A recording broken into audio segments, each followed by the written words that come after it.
What do you think the holdup is a lot of times for people pulling the trigger on the unit?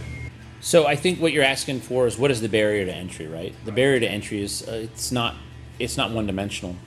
It's not linear. It's obviously you have to have enough capital to make the investment, but you have to understand what the cabinet has the ability to do, and you've got to be a little bit of a free thinker. You've got to be a little creative.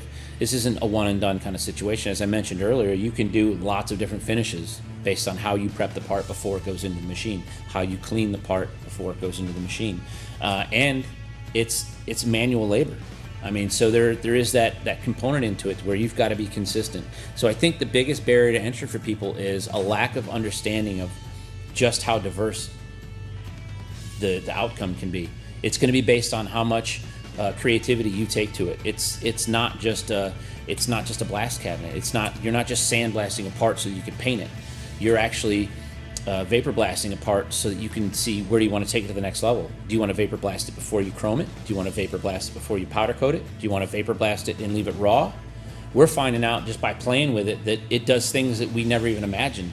So when you take that into consideration and you parse things out, there's the component of the cost of it, but once you have the hat in hand and you've got the machine there, you know why it costs what it does. You see, if you've used any kind of what you would call a department store blasting unit, you're not going to be able to do what we do with our vapor honing technologies cabinet. It's not going to happen.